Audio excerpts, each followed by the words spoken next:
Hello guys, welcome back to my channel. It's your girl, Star Flames, and we are back, baby, with another banging video. In this video, we're gonna talk about Sean Diddy Combs' motion for a mistrial being denied, as Jane Doe continues to testify about her relationship with Diddy becoming more difficult as he dates yungmiami. Now guys, before we get into that video, yes, I want to address something that has been going on my channel. Now, first of all, I am aware that I don't have to be reactive to everything. And I'm going to tell you guys this, and I've said it so often. I realize that when it comes to being a content creator with an accent, the disparity is so real. People tend to mirror, like if they have experienced any sort of hatred, racism, they tend to mirror that onto people that sounds different from them, thinks different from them. And as a Jamaican content creator, I'm often reminded that I should not be in the space of talking about, celebrity gossip, American celebrity gossip. But at the same time, when you look at entertainment, right? So as a Jamaican content creator, I should not talk about US-based celebrity, but US-based celebrity, they should always come to Jamaica and have concerts, and the US films should always be aired in theaters in Jamaica. And this is how you know that when it comes to being knowledgeable and aware, there is a breach in communication. Now, one such primary example of like the abuse and the cyberbullying that I have to deal with are like people who pretend to be supporters of the channel. And once there's a content that is doing well, those so-called supporters becomes offensive because in their heads, I should think like them. I should speak like them. And if I don't, I'm atrocious. I'm repulsive. And this particular follower who has been on my channel is telling me I should keep my big mouth shut. I'm disgusting. I'm horrible. I'm everything that's bad and outside of Jesus Christ. And I don't know what this person's problem is, but I know for a fact it's not me. Because when it comes to this Jane Doe situation, everyone has been saying it's Daphne Joy. If you look at all the media outlets at this point in time, more than 50% of them, they're saying Daphne Joy. When you go on TikTok creators are saying Daphne Joy. But for some reason, this woman in my comment section, she has been coming at me and she said, "You're the only one who did it. I saw you and you did this and I did, and you did that and you did this and you did that." And she's telling me to the comments that she has been going on with. And then she leaves this comment and says, "Whining at us for money and doing bad things, not a good look," and the vulgarity, but she then deleted her comment. But she doesn't understand that this platform is such a beautiful thing that even when you delete your comments, I can still see it. What is she talking about? I made a post on my community tab and I say, "Hey guys, this is my current situation. I've been battling with Graves' disease for the past over 12 years. And do you know how you may hear that healthcare is free in Jamaica? Well, that's not true. It's a lie. Like, it's such a fabricated lie at this point in time. I don't know how the government even keeps saying it with a straight face, because personally, I have to spend like over $1 million annually on my healthcare. And anyone who has a autoimmune disorder knows that once you've been living with that autoimmune disorder, whether it might be Graves' disease, Hashimoto's, lupus, and all the various other autoimmune disorders, you know one thing. After a number of years, it presents other illnesses. So having one autoimmune disorder can be a predisposition to other illnesses like diabetes. You can have heart failure, and you could have maybe 10 other things going on. And at that point in time, no matter how wealthy you are, what's going to happen after 12 years? That wealth is going to disappear because you've been dedicated to staying alive, taking care of yourself, providing yourself with all the nutrition that you can. And you are staying alive because, like hell, you know there is a God. Now, with this individual telling me that I've been asking you guys for help, Wendy Williams has done it. Which other celebrity has done it? Quite a few other celebrities. And they go on to have their opinion and their thoughts about every single thing, every single day. So I'm intelligent and I'm smart enough to know that you can't shame me into asking for help. Because even if I was a celebrity, even if I was wealthy, I'm not the only one to do this. So if you want to insult someone, you're not insulting me, honey. The only thing you're telling me is that you have a mental disorder that you refuse to take care of, because I can't see why is it that you're so like bullseye on me when there's so many other content creators on this platform saying the same thing. And with just a random search on the YouTube search tab will prove to you that there's so many other content creators saying the same thing. Now, there's one thing I also know, and that is there are people in my comment section saying to me, you know what, Star?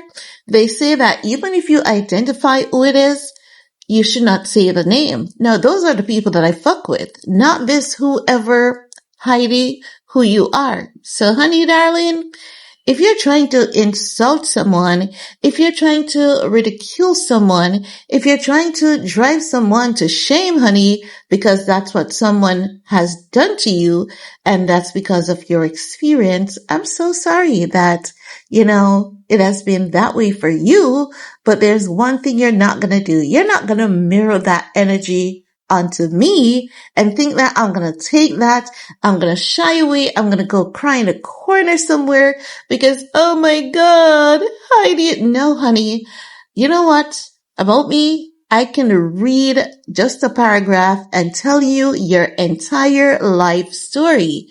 Yes, my intuition is that good. It's just that I don't like it because I don't like to feel people's pain because I know pain is real, okay? I know pain is real, but there's one thing that you're not going to make me do, because I know that as a woman, I'm already predisposed to all the adversities of life. I know that no matter what position I shift into, the mere fact that I'm a woman, I'm predisposed to judgment, especially from females first.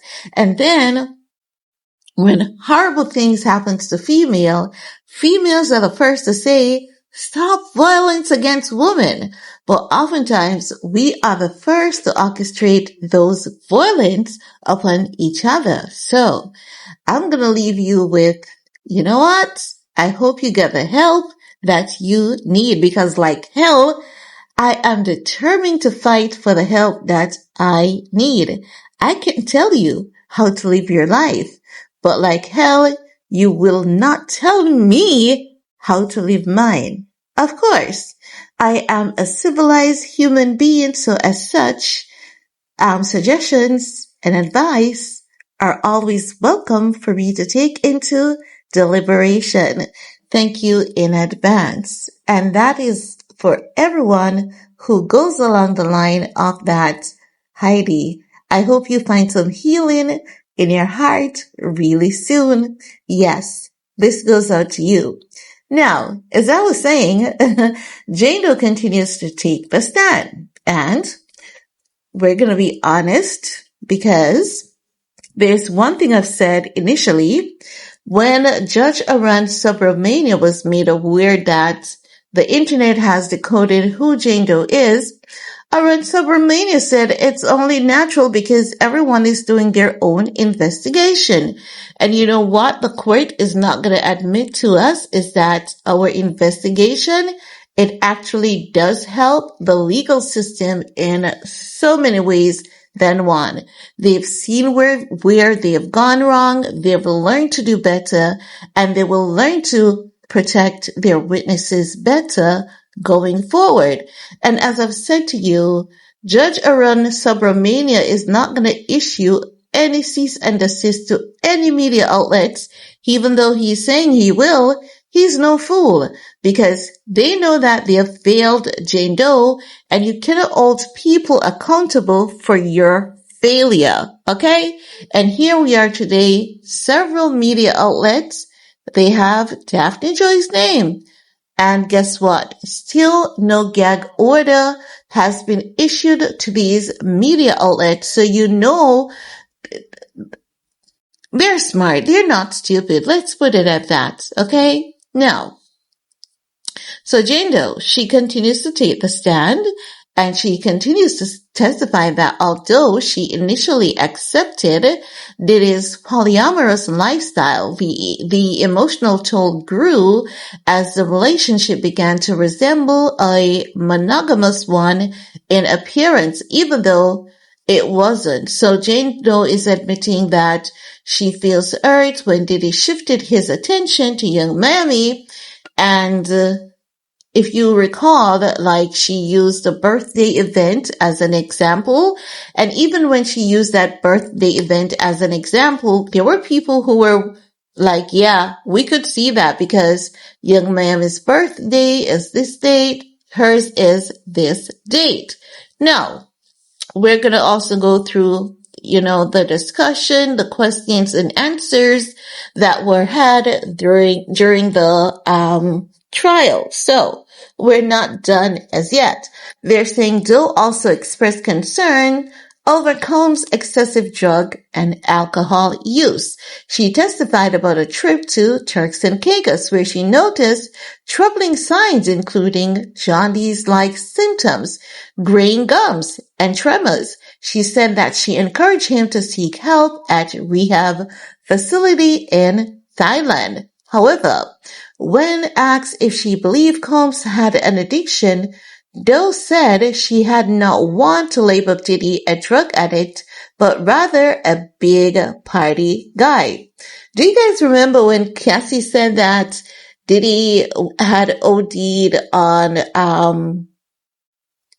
painkillers, opioid painkillers, and she had to take him to the hospital? Here's another another example, I should say rather, of such case. Now, they're saying that additionally, she spoke about Combs' sexual preferences. She said she wondered why Diddy was turned on by seeing her have sex with another man. She told the court she thought maybe he was interested in bisexuality but was too scared to do the act by himself and used the hotel nights as the alternative options. And this is why I say I believe that yungmiami was Sean Diddy Combs' bent over queen. I believe that yungmiami went in, knew what she had to do, because if you look at JT and Little Uzi has his feminine side. He acts it right out. It could all be a personality, but if you look at Little Uzi Vert, it's hard to say it's a personality. He's given bent over guy and JT is his bent over queen. And what are the chances yungmiami, JT, City Girls, were they actually brought into this position for that purpose? The industry is a very weird place and it's filled with rituals. And while things may be far-fetched and taboo to the average citizen, to the music industry, it is their thing. This is how the rich and famous live. It's as though they've reached a certain height that they want to go higher, and they consistently always have the need to climb such new heights. Now, let's get into day 20 of the trial. Jane Doe, one of Diddy accusers, as we know, she has returned to the stand. This marks day 4 of her testimony. So Diddy's defense team, they have officially begun cross-examination. We've missed out some of the questions and answers, some of the things that she shared, and I promise you guys to go back to those. I'm promising you guys to keep up with those as much as I can. Now, Diddy's defense team, as I've said, they have officially begun a cross-examination, and you can imagine, with her giving such solid statement that mirrors Cass's experience, they're gonna be tough, okay? So, they're saying that before questioning, the judge around Subramania made several major decisions, such as denying Sean Diddy Combs' defense motion for a mistrial. As I've told you guys a few days ago, they were going to deny that motion, and it's literally just common sense at this point in time. Because while they're saying that Miss Bongalong gave incorrect testimony, there were numerous other overwhelming evidence that came into play. And you cannot dismiss or mistrial on minute details. That was minute. So they were just like being ridiculous at that point, to be very honest. So the judge denied prosecutor motion to recall expert witnesses that previously testified in the case. Now, Tony Gregos began cross-examination by asking Jane about the time she actually met with Diddy's defense team. Jane admits she stopped meeting with the team in April. She says she believes her attorney is still representing her well, despite being paid by Diddy. She has not spoken to or seen Diddy prior to trial since his September arrest. Gregos asked Jane if she regretted a lot of the choices she made during her relationship with Diddy. Jane said, "I resent him for leading me to the lifestyle he led me to."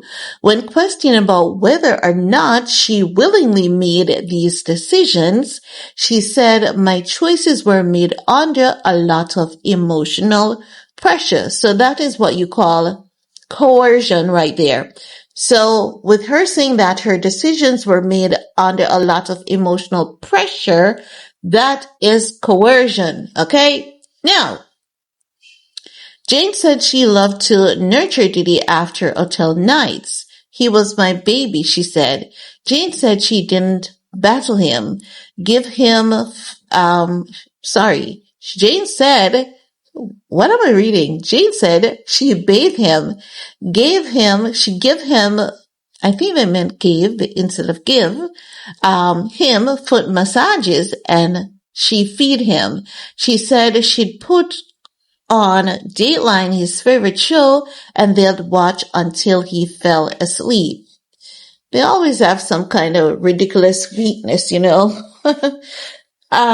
They're saying, in regards to hotel nights, Jane said, "I felt that my partner was trusting me in a very vulnerable moment, and, well, so, he made me believe that this was something really special.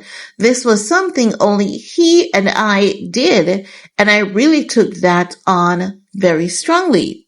She said, "As time went on, it was very conflicting for me internally because I'm breaking all of my own boundaries to make him feel extremely loved." Jane said sex with Diddy, regardless of an additional person joining them, typically involved role play. She said Diddy would offer her ecstasy and direct her. She said some role play scenes she plays into cheating fantasy. Okay. Jane said a scene she played would look like this. "She left town and I'm home alone with me and whomever, and I'm sneaking in this entertainer, and it's me and this entertainer fantasy talking about Sean is on a plane, and I couldn't wait to get this entertainer all alone." Jane testified that at times Diddy uplifted her. He invested $20,000 in her clothing line. She said she felt she only made 10% of what she could have earned during her relationship with Diddy. Jane also testified that she got $4,700 monthly from child support. And we know where that figure is coming from. Do you guys remember when she was getting I think it was like $40,000 from 50? They went back to court and it was lowered to that. I mean, there's so many indications. Now they're saying an audio of Jane expressing her happiness with a trip they took was played for the jury. On the audio, Jane said, "Everything just feels good, and I'm so happy." Jane said she was speaking about the trip and the time spent with Diddy, excluding the escorts. Jane said at first she did not mind Diddy's polyamorous dating when they were getting to know one another, but when she fell for him, she wanted him to herself. Typical, right? Jane said the relationship became difficult when Diddy began dating yungmiami. "I didn't sign up to date a man that was in a public relationship," she said. Jane said she realized Diddy was a drug addict early on. She described an instance where Diddy's hands would be shaking, eyes and teeth color changing. She said she suggested he go to rehab clinic in Thailand. Jane says as the relationship progressed, she noticed a very strong pattern, but did not want to label Diddy a drug addict, rather a big party guy. She always is just giving this man the benefit of the doubt, even when she had no reason to. I tell you about this thing about us women, right? Because we always want to be nurturing, and many men have realized that, and they tend to use that against us. And that's how we need to be careful as women about the nurturing spirit we have and who we always want to nurture.